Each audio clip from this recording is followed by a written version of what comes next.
I was having your boy Rico from StreetScores, and of course I had to come with the preview for this upcoming Washington Commanders versus Arizona Cardinals in Arizona matchup. Of course, we're going to take a look at some of the most important matchups and some of the most defining stats that may give you an idea of how this game will end. Of course, I have a final injury report for both teams as well. We have Kliff Kingsbury and Zach Ertz returning to Arizona. All of that, man. I can't wait to dive into it. Who's going to cover Marvin Harrison, Jonathan Allen, and Deron Payne? We need you this game. But before we dive into all of that, make sure you stiff arm that like button, stiff arm the subscription button, and stiff arm the bell next to that subscription button so you get notification each and every time I release an informative and opinionated video just like this one. Make sure you stiff arm that like button. Stay tuned. I will be live streaming this upcoming game against the Cardinals that we're previewing today. I will be live streaming tomorrow. The game is at 4 p.m. I'm going to start live streaming at 3:30 p.m. so we can start to get some of our predictions in, score predictions, matchup predictions, statistical predictions like Jaden Daniels, touchdowns, running touchdowns, passing yards, throwing, all of that type of stuff. So make sure you pull up early for that live stream, and I will be live streaming all 4 quarters. And of course, I'll be doing a game review video after the game as well, along with some film sessions. And for my channel memberships only, be on the lookout for, I'm working on 2 film sessions before we get to this Cardinals game. So like maybe one tonight, maybe one like tomorrow morning, afternoon. So be on the lookout for 2 more film sessions before we play the Cardinals. And this video is sponsored by BetUS Sportsbook and Casino. So without further ado, let's go ahead and dive into this video, man. Let's get it. Adam.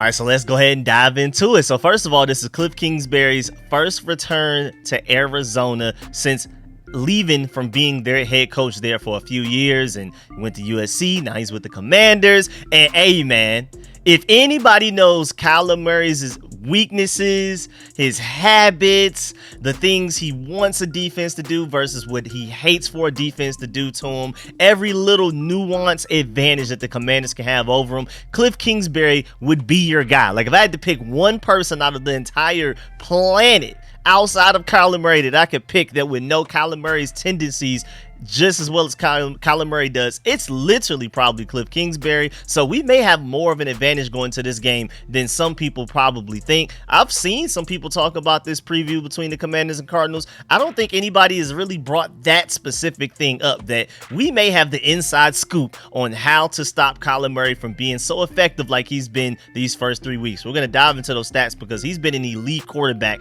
through these first 3 weeks. Wait till you see some of these stats, man, that he's been producing. But either way, I need Kyler Murray in there in every defensive meeting. When the defensive line meets, when the linebackers meet, when the DBs meet, when everybody meets, the entire defensive staff, when they're game planning, developing their game plan for the Cardinals coming up, in the practices, I'm going to need him there involved every time. Like, no. The way you took that step, no, Kyler Murray would hate it if you did it this way. You know, if you're covering the wide receiver, Kyler Murray hates it if you look at him or you look at the receiver, like all of the random tendencies I'm going to need, because Kliff Kingsbury was his head coach, and his whole job depended on making sure Kyler Murray succeeded. So he has to know, if anybody, what he hated as an offensive play caller as their head coach for Kyler Murray to have to deal with. And I'm pretty sure he has to be dropping all of those gems to our defensive staff and players. I really hope he is. I'm assuming that he is. Also, Kliff Kingsbury isn't the only one making a return. Zach Ertz also returns to Arizona, where he had a pretty good season and a half with them.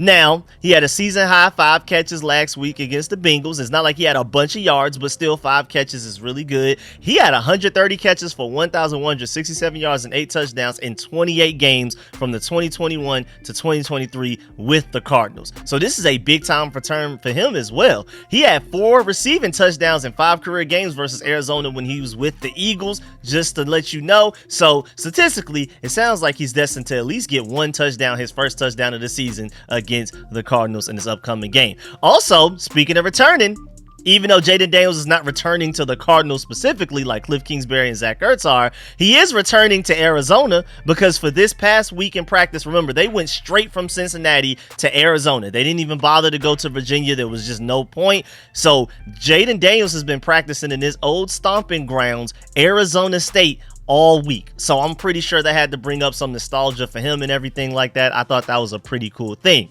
Now, also, let's dive into this matchup for real, for real. Now, let's get into some of these stats. First of all, so far, the most total points in the NFL entering week 4 are the Buffalo Bills with 112, Saints with 103, then third are the Vikings with 85, then it's fourth, the Arizona Cardinals with 82. Defense, pay attention. But also, the Commanders are fifth with 79. Cardinals defense, pay attention. Right back at you. And that's going to be the type of game that this is. This will be a shootout. Shouts out to Zach Selby of Commanders.com for providing this information right here and basically emphasizing why we must keep Kyler Murray in the pocket, man. It's clear that after 3 games, that Kyler Murray is fully recovered from his ACL injury that kept him sidelined for most of the 2023 season. He's completed 68.6% of his passes. That's not Jaden Daniels' 80%, but I guess that's cute.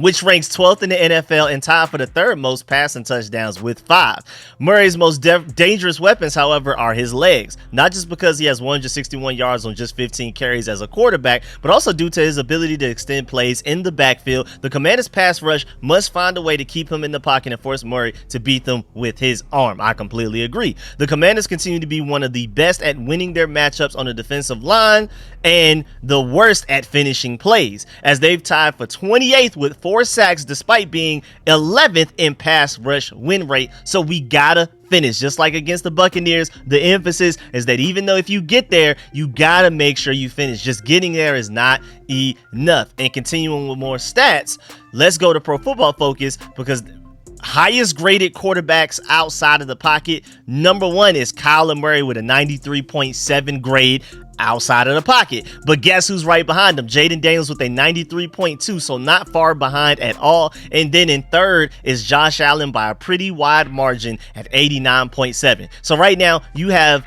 a matchup of the 2 best quarterbacks in the NFL outside of the pocket so far through 3 weeks of the season. And that probably is just what it is. It's probably Kyler Murray, Jaden Daniels fighting for 1 and 2 back and forth with as close as that is, and Josh Allen as a definitive third as the 3 best quarterbacks outside of the pocket in the NFL this season. I know it's only 3 weeks in, but and it's a small sample size, but that may be the real deal. Also, shouts out to Pro Football Focus for this one. Dynamic quarterbacks will battle it out. I feel like that's arguably the biggest and the most obvious theme of this game that most people are going to discuss. These are 2 really fun, explosive, creative, dual threat quarterbacks that will be dueling it out.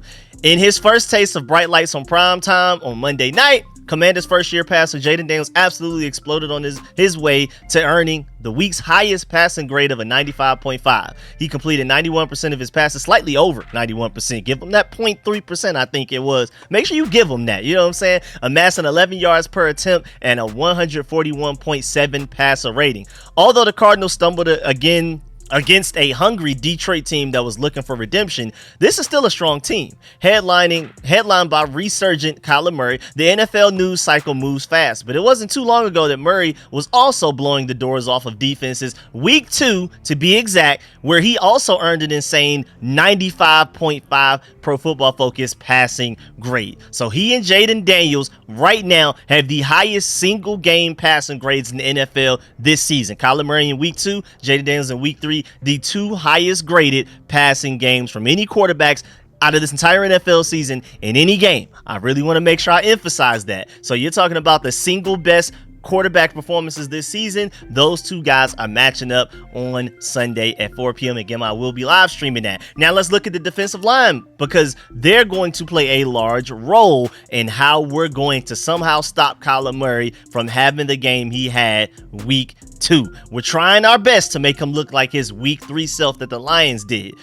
First of all, shouts out to Chris Russell for this. In the last meeting with the Arizona Cardinals that we had, defensive tackle Jonathan Allen had a sack and 2 tackles for losses, and Daron Payne had 2 tackles for losses and a fumble recovery. But mind you, that was against Josh Dobbs and the Arizona Cardinals playing their first game under a new staff last September. This is a completely different Commanders team. The staff has been together for at least a year now, and this is Kyler Murray, not Josh Dobbs. But still, at the same time, man, is this the game where Jonathan Allen and Daron Payne finally play to our expectations? Well, based off of what Kyler Murray's been doing this year, we're going to need them to be. I know that. I don't have any statistical proof that they're destined to be great this upcoming game, that they're supposed to be, that we can expect them to be. But boy, I can tell you one thing, we need them to be. One thing for sure, two things for certain. Now, it's crazy because our offense hasn't punted in 2 games, and I feel like y'all have heard this several times from several different people, including me telling you several times over the past week.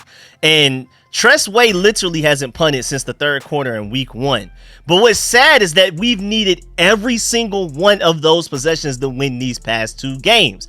Both of these games have been within 1 score. And again, we haven't punted since the 3rd quarter against the Tampa Bay Buccaneers in week 1. So that's where I'm emphasizing the defense needs to step up, man. The offense back hurts right now. Just completely hurts because we really need this defense to help out. The Commanders offense has been carrying this team to victories right now. Did you know that our defense has only forced 3 punts all season? Now, we do have 1 forced fumble recovered by it was forced by Benjamin St-Juste. I believe it was recovered by Jeremy Chin, who ironically actually missing the tackle on that play. He missed a tackle. Benjamin St-Juste forced a fumble. He already missed a tackle. He was already on the ground. He was the closest to the fumble. So it was like a bad play and a great play at the same time. But by the way, our defense has only forced 3 punts all season, y'all. I really need y'all to understand how bad that is. Our offense has been historically great, and our defense has been historically bad. Can we please get that defense to just catch up and be all right?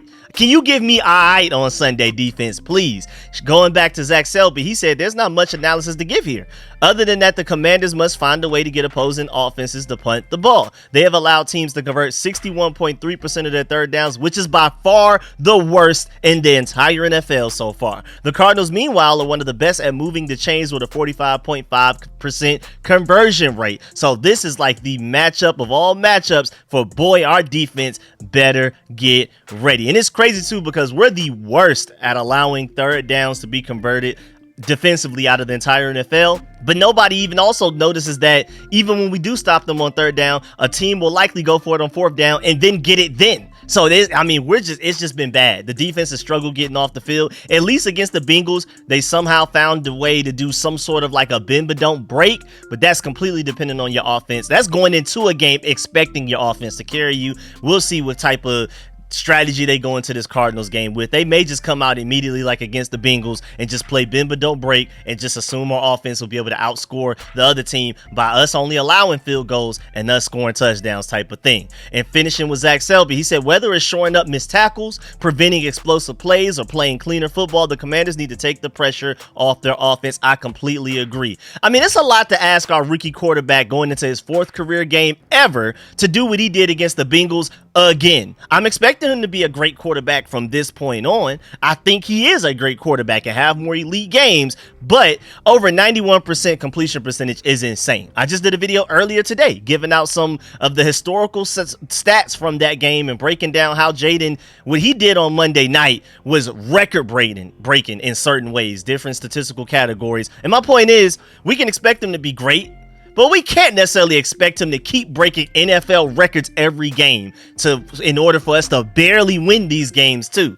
Time to step up, defense. You don't have to suddenly be elite, but just be better than what you've been the past 3 weeks, which I feel like isn't really statistically at least not hard to do, but it is basically looking at which offense we have to go up against, arguably the most explosive offense we've gone up against this season. I'm looking at the defensive line first and foremost though, because the secondary isn't the best. Yeah, we need to go, if you're trying to compete this year, you need to trade for a corner this year, but at the very least this upcoming offseason, corner, free agency, and draft, probably even in the 1st round type of thing. We need to we really got to revamp that situation. I mean, at least secondary wise overall. But the secondary will play better, or at the very least look better, if the defensive line can do their job. So y'all, I'm looking at y'all first and foremost. Y'all have to step up, please. And then going to Hogs Haven, shouts out to them for this. The Cardinals offense under Drew Petzing has seemed explosive this season, scoring 28 or more points in the first 2 games before coming down to earth and only scoring 13 against the Lions. The reason I bring up that stat is I'm trying to figure out, are they more so actually their 28 scoring selves, their 28 point scoring selves, or are they their 13 point scoring selves more likely? If I had to bet, I'd for sure say that they're more like the 28-point scoring selves. I feel like that's more of who they actually are. But can the defense somewhere, like, place them somewhere in the middle on Sunday, please? And I can't believe that we have an offense in Washington where I feel like if our defense holds an opposing team to 24 points, I'm confident in the fact that we'll win the game. Like, when we start feeling like that. So shouts out to the offense, but the defense, you got to be better. And before we move on to my next point/matchup that I have, I feel like this is the game that the NFL wants to be watched the most this weekend. Like, as a Commanders fan, we have to be excited to be a part of a game like this, I'm telling you. Because in a season where passing and scoring is down league-wide, with both of our offenses being explosive and both of our defenses being wet toilet paper, this has the potential to be a true shootout. Like, whoever has the ball last will win the game type of shootout, which means keeping your timeouts and using them wisely will also be very important. We've been calling a lot of we're not ready timeouts so far this season in all 3 games, and we can't have that tomorrow. Like, just we're not ready to get the play call in. We're not ready to snap the ball before the time's about to run out. We've been calling a lot of those timeouts, but I know Roger Goodell and the NFL can't wait for this shootout to show all NFL fans, see, the NFL still has some high scoring. We're still fun to watch. Look at this game. Nobody expected this to be the fun game just a month ago before the season started.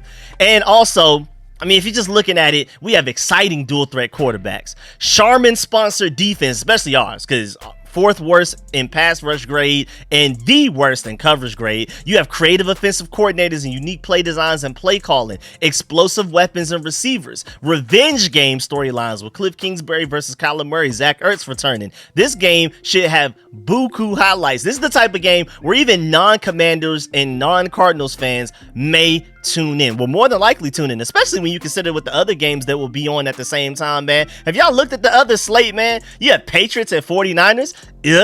Chiefs at Chargers. I mean, yeah, that's 2 good to great teams, but the Chargers have the NFL's best defense through the first 3 weeks statistically, and the Chiefs defense is crazy as well. And then you also have the Browns at Raiders. Like, come on, dog. Yeah, we for sure have the most exciting game, at the very least in that 4 p.m., 4:30 p.m. slot on Sunday, but I would argue we're probably destined to have the most exciting game of the entire weekend. But now, going back to Jaden Daniels, to my next point, this Cardinals defense is not great at all. Going back to Hogs Haven, on defense, the Cardinals are coordinated by Nicholas John Rallis as well as defensive head coach Jonathan Gannon, both formerly of the Eagles. They utilize a hybrid 4-2-5 defense that is more 3-4 principles up front, meaning the 4th man at the line will optionally drop back into coverage. Commanders, be aware of that. Outside of all-pro safety Budda Baker, there are not many big names on the Cardinals defense, and the secondary is quite young. Notably, the Cardinals defense lacks pass rush with an 18.4% pressure rate, tied for 26th in the NFL, and a low 23% blitz rate, 19th in the NFL. So they're just not good at generating pressure, and they don't really even think about sending extra guys at the quarterback to make up for it. They're just like, do you? We're just going to try to figure it out on this back end. We're not even going to try to really get to you that much.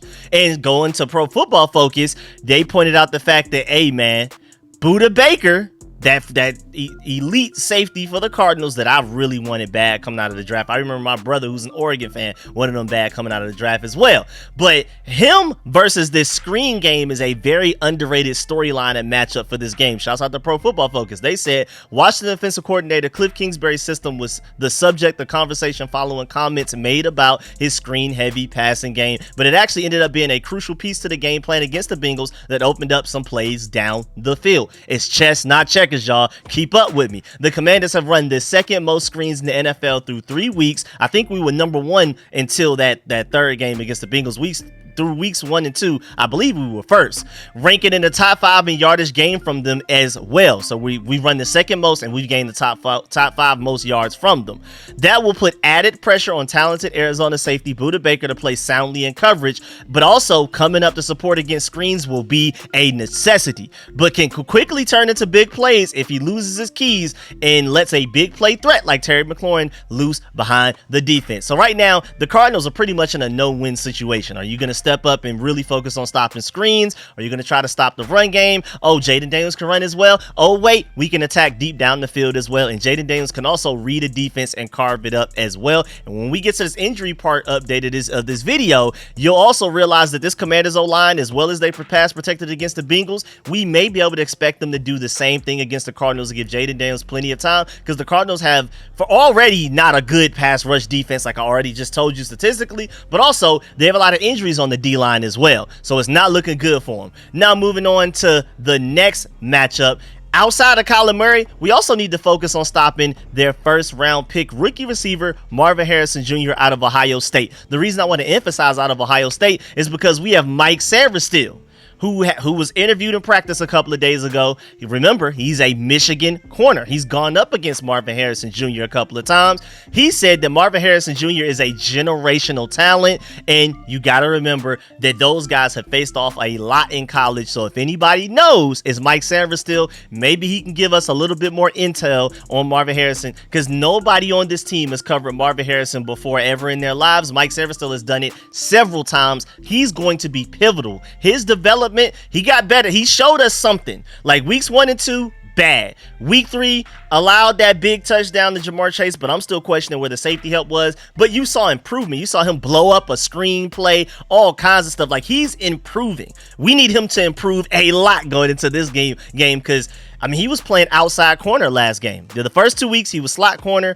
Week 3, he was outside corner. We moved Noah Benogany from outside corner to slot corner, but now Emmanuel Forbes is coming back at outside corner. I wonder where they're going to put Mike Sainristil. But either way, I can see Mike Sainristil matched up against Marvin Harrison quite a bit. And boy, we're going to need a great game out of you, Emmanuel Forbes, Benjamin St-Juste, everybody on that guy. We need it. Going back to Zach Selby, he brings up great points. The Commanders have struggled to contain some of the league's better receivers, allowing Jamar Chase to grab 118 yards in week 3 and Malik Neighbors to have 127 yards the week before.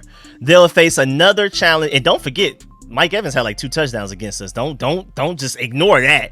They'll face another challenge of Marvin Harrison Jr. against the Cardinals. Harrison has lived up to being the first receiver off the board in April's draft after getting just 4 yards in an NFL debut, and that was just, he was open, but Kyler Murray just wasn't seeing him and hitting him. I remember those highlights of Marvin Harrison wide open and not getting the ball. He had 130 yards in week 2 and 64 in week 3. He also had a 60-yard touchdown reception, one of 3 that he's had so far. The Commanders tried a different approach with Chase in week 3. Aside from his 2 scores, they prevented him from getting behind the secondary to stretch the field. Chase still had a good night, but like the rest of the Bengals offense, he had to settle for short and intermediate receptions. Bend but don't break defense, like I've been talking about. It's possible the Commanders will use a similar strategy against Harrison. They could also utilize more man coverage against him. Peep this. According to Pro Football Focus, Harrison has just 3 receptions for 40 yards on 21 routes ran against one-on-one man coverage matchups. Conversely, Harrison has had a much easier time against zone coverage, and he's caught 7 passes for 158 yards against zone coverage. The problem with that, though, it seems like, okay, obviously we need to play more man coverage, but you got to remember, dual threat quarterbacks love man coverage, because if you're looking at the receiver, you're following the receiver, you're not looking at the quarterbacks, that allows them to scramble and pick up way more yards because the DBs aren't looking at them. Whereas in zone coverage, you're looking at the quarterback and more so covering an area. So if the quarterback takes off, they're more prepared to hurry up and corral and bring him down sooner before he gains a bunch of yards with his legs. So it's easier said than done. It seems like statistically it's better to cover Marvin Harrison Jr. man coverage wise, but even on top of that, do we have the man coverage corners that can even do it compared to the teams that the Cardinals have already played so far this season? We'll see. Also, man, offensively, moving on to the next point, this run game. I know this passing game looked elite. I know screens are like technically an extension of the run game, but this run game has been a huge part as to why we have played so well these first 3 games, especially offensively. Now, even without Austin Eckler, going back to Zach Selby, the Commanders should be in a good position to execute the run game. Brian Robinson is averaging 4.6 yards per carry and ranks 15th with 206 yards. He's accounted for 16 first downs himself. itself, 11 of which have been picked up on the ground. The Cardinals are in the bottom half of the league in yards allowed per game, giving up 60 first downs and the fourth most rushing touchdowns scored against them out of the entire NFL. The Detroit Lions literally leaned on the run game heavily in their 20-13 win over the Cardinals with 43 carries, with 23 going to David Montgomery, and who had 105 yards and a touchdown. The Lions' dedication to the ground game led them to dominating the time of possession, 36 minutes 49 seconds, to the Cardinals 23 minutes 11 seconds. Washington will need to have a similar approach, meaning that perhaps their best defense against the Cardinals is to actually keep them off the field with the run game. So that's a big part. I know our offense needs help from the defense, but the defense probably needs help from our offense as well. We need to dominate time of possession like we did against the Giants, but we need to mix in touchdowns like we did against the Bengals. If we can put those two together, we can definitely win this game, and convincingly so. But of course, we also got to figure out what we're going to do with replacing Austin Ekeler. Right now, he is second on the team with 204 scrimmage yards, and he didn't even play pretty much the entire second half. He got hurt like early third quarter. Not only just even offensively, but special teams wise, he's been our best returner by far. We got to replace that. And then on offense, like I've talked about in several videos so far this week, of course, Brian Robinson is going to have to play a little bit more, but Austin Ekeler's impact, carries, and snaps will more so get, instead of just one guy directly replacing them, it's going to get spread amongst the backs and the shoulders of other guys. Brian Robinson will get a little bit more touches in the passing game and running game. Jeremy McNichols now goes from running back 3 to running back 2. Micah Wiley will more than likely now go from practice squad, hasn't played a game so far this season in the regular season, to now your third running back. Maybe he gets a few snaps and touches. And maybe even receivers. Maybe we start to throw more screens again. Maybe like a guy like Luke McCaffrey, who this offseason was working with Anthony Lynn to, perfecting taking handoffs out of the backfield like his brother Christian McCaffrey. Maybe he'll start to see some things like that. Maybe I'll start to see a dog scratching my shoulder mid-video. But either way, man, we got to figure out how to come up with and make up for the production that we're losing and not having Austin Ekeler. And get well soon, man. I can't wait to get you back, because he's been arguably our best free agency signing with as explosive as he's looked this season. Now, before we move on to the rest of this video, are you looking for a new book this football season? Well, it should be BetUS for sure. Stop playing. First of all, they have the fastest payouts in the industry, and I know y'all want y'all money fast. I know I do, at least. And right now, BetUS is offering you a 150% sign-up bonus on your first 3 deposits for up to $2,000 with code U2-150. That's YOUTUBE150. And they have a very fast and easy deposit and withdrawal process too. So it's like, why not? You know what I'm saying? Now let's take a look at some betting lines directly from their website that would be a smart bet going into this upcoming matchup. Well, first of all, how about just picking the Commanders to win? I mean, I've already given you the keys to victory. How do you feel about the Commanders' chances of winning? When you see this stat shortly after I'm done with this BetUS sporting line right here, you'll probably be even a little bit more confident about us winning this game, because teams that play the Lions usually lose, or at the very least struggle, the next week. We'll get there soon. Just keep that in mind when we're talking about this betting line. Right now, the Commanders are plus 150 odds to win this game. They are the underdogs by 3.5 points. So if you think that the Commanders can keep this train going, keep on rolling, being explosive offensively, and I mean, at the least, can the defense not be as bad as it's been the first 3 weeks? We can, and I feel like we should win this game, even though we are the away team. But even Keyshawn Johnson and Michael Irvin, ex-Cowboys great, said on their show after that, when they were reviewing that Monday night game, and they were talking about who should win Offensive Rookie of the Year, their point was Jaden Daniels will more than likely win it, first of all, because he's a quarterback, but also because he's on the better team that will win more games. He said that the Cardinals and the Giants, but more so importantly for this situation, are like 5-6 win teams. The Commanders are a 9-10 win team. So I feel like a couple of months from now, we're going to look back and feel like, yeah, the Commanders should have won that game, and I feel like we can have that confidence going into this game, even though we are underdogs. So if you put down $100 on the Commanders winning the game, you can win back $150. If you feel like it, you're confident, if you riding that wave, that's the type of money you can get back. Or if you just want to put just something quick, something little, like $10, you can win back $15 if you truly believe in the Commanders. And again, right now,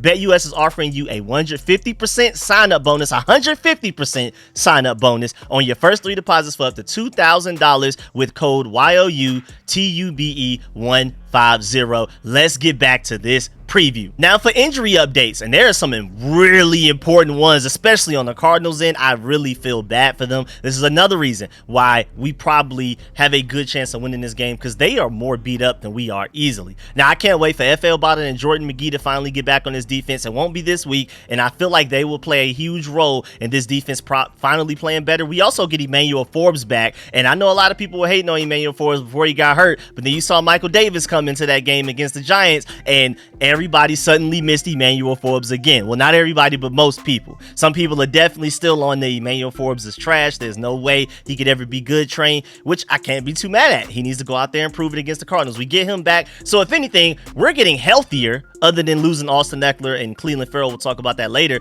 The Cardinals are obviously getting hurt more and more every week that passes by, because right now they're down to the starting defensive lineman and defensive lineman Justin Jones. He tore his triceps, I believe, against the Lions. Now he's out for season. He just went to IR. And if you look at the IR report going all the way back to July 24th, we don't have anywhere near these problems. July 24th, offensive tackle Carter O'Donnell, injured reserve. Linebacker BJ Olari on August 5th, injured reserve.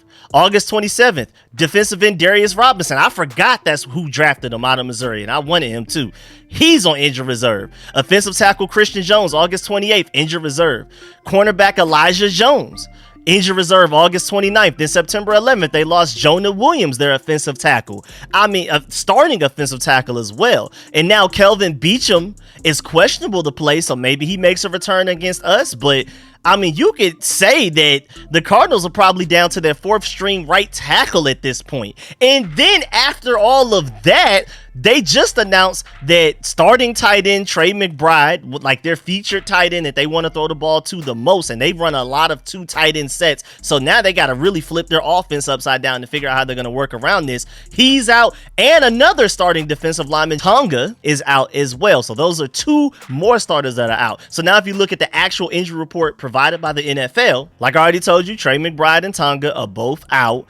Isaiah Adams, I don't know what happened, but he was good to go, not even on the injury report Wednesday and Thursday. Suddenly, he's limited on Friday. That's something to watch. Even if he plays, he may be banged up. Same thing with Kelvin Beachum. I believe this is him now potentially returning for his first action of the season, or at least in a couple of games. He's probably going to be banged up. And then everybody else is good to go, but that's still a lot of injuries to overcome, especially if you include all of the guys that they have on IR. And then on our end, everybody's good to go. Sam Cosmi scared us a little bit on Wednesday, but he's good to go. Forbes is returning. Quan Martin's good. Jazon Newton's going to play even more than he's played the previous 2 games. Benjamin St. Juste good to go. We just have Jamison Crowder out, who's hasn't had much of an impact on this team yet so far anyway, so that's not even like a major loss compared to the losses that they have. And then of course Cleveland Farrell and Austin Eckler out as expected, even before this game was on the way. But even before the Bengals game, I didn't expect either of those two, Cleveland Farrell wise, before the Bengals game, and Austin Eckler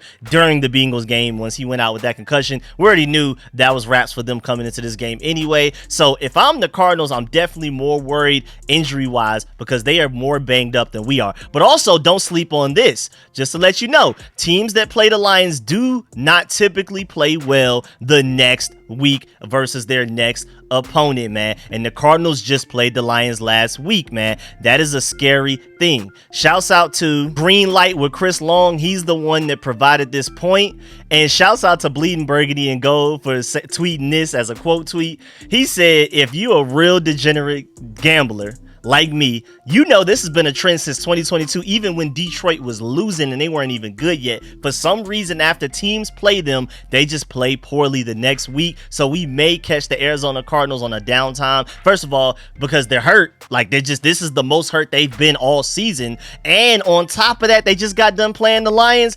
It's not looking good for those guys, man. Even though they are the home team, it's not looking too good. Also, another weird thing about this game is that even though the Cardinals have a losing record of 1-2, The Cardinals have the 7th highest point differential in the NFL right now, while we are 2-1 and we have the 20th point differential right now. That is insane stuff. Like, that is crazy. So that's another wild stat that's really interesting that I wanted to point out. And then also, before we get up out of here, I want to show y'all how, like, right down the middle these game predictions are for this upcoming matchup. I mean, it's all over the place. Like, as you can see on the screen right now with NFL Network, it's almost 50-50 just about like 60-40 kind of for them. Is 6-4 out of 10 people on their network. And then this is pretty much just how it kind of is around the national media. Like the 33rd team, Sam Monson picked the Cardinals, but Steve Palazzolo picked the Commanders. On Mina Combs' show, Lenny picked the Cardinals, Mina Combs picked the Commanders. Like, we're the underdogs by betting odds, but the experts are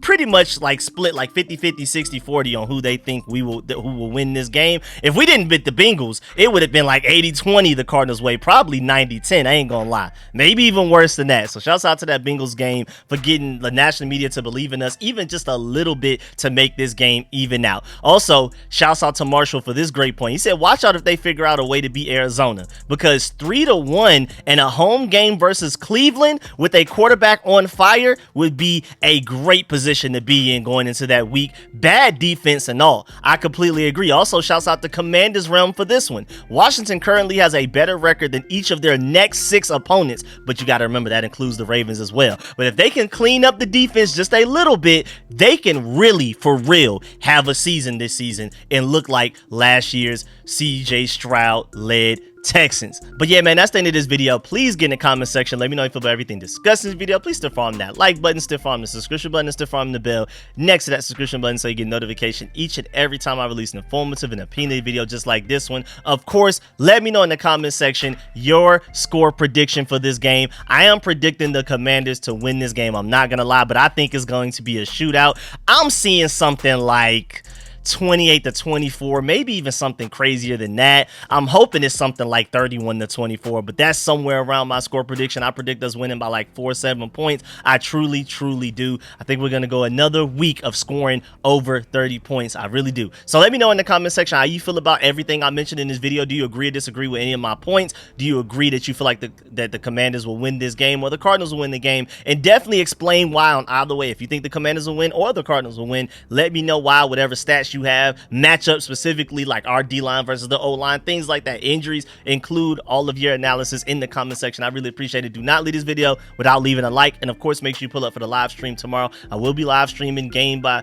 the play-by-play analysis and everything like that, so pull up for that. Really appreciate y'all. And remember, this video is sponsored by BetUS Sportsbook and Casino. And please, if you don't do nothing else, please make sure you gamble responsibly, man. Appreciate y'all. Catch y'all later. I'm out.